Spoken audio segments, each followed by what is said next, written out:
Two former Republican presidential candidates came out last week to condemn the nationalism brought forth by Donald Trump, all without mentioning the president's name. Arizona Sen. John McCain took the opportunity of winning the Liberty Medal last Monday to attack half-baked nationalism.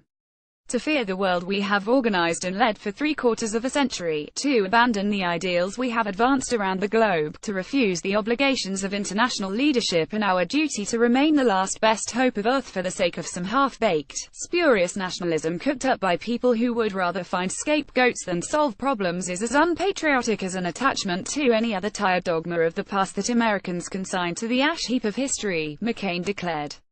Related, McCain warns of losing America's ideals to half-baked nationalism. McCain's speech urged that America is a land of ideals, not blood and soil, and that Americans have a moral obligation to spread those ideals all over the world. Clearly, the Republican senator's message was aimed at Trump, and the president himself thought so. But McCain denied that was his primary intent.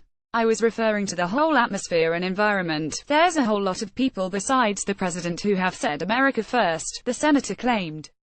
On Thursday, former President George W. Bush gave a similar speech condemning America First nationalism without saying Trump's name.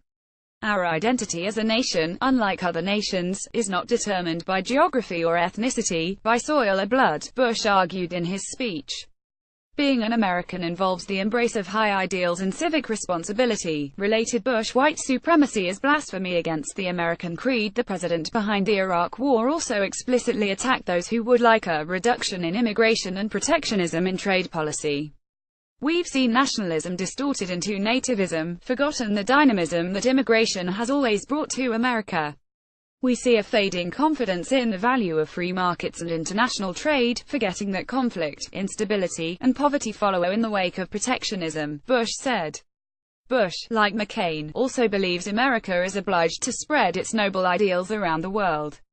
It was in fact the animating purpose behind his foreign policy. To summarize, both Bush and McCain believe that American national identity depends on an interventionist foreign policy and unrestricted immigration. Bush adds free trade to that vision. "America is an idea, and it must be spread to as many people as possible." This belief hasn't worked out well in Afghanistan, Iraq or Libya, but those results haven't diminished its respectability among elites. Bush and McCain received astronomical levels of praise for their comments, with one columnist even asserting it was Bush's finest hour. You can always expect for liberals to discover a newfound respect for any Republican who attacks Trump and connects him to racism. Bush was viciously attacked as a fascist and a racist when he was a president. Now he's a hero to progressives for calling out the bigotry of America Firsters. The message from the press praises that Bush and McCain are standing up for the real America, one that's national identity depends on keeping our borders open and imposing democracy on random parts on the world. To oppose this vision makes one un-American and possibly even racist. Put another way, America can only be America if it serves the interests of non-citizens, according to Bush and co. The vision articulated by W. and McCain once reigned supreme in the GOP. It was trumped by the populist nationalist message of the future president during the election.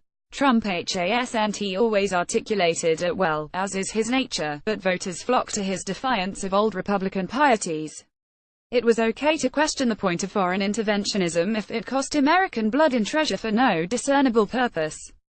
The Statue of Liberty poem, which is neither law nor a founding document, doesn't justify open borders. The benefits of free trade have not been felt by all Americans.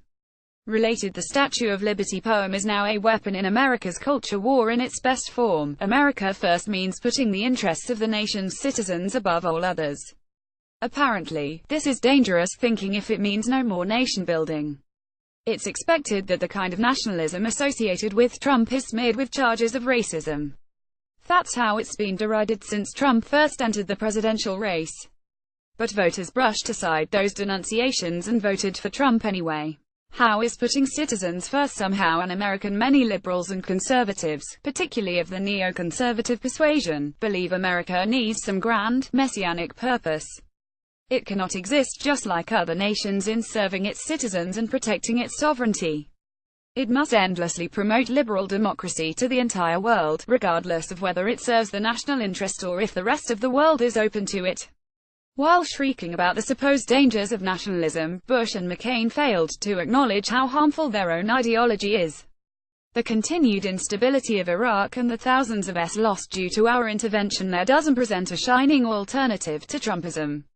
Trump may not be the best messenger for Trumpism, but it's certainly preferable than the discredited policies of George W. Bush. Follow Scott on Twitter and buy his new book, No Campus for White Men.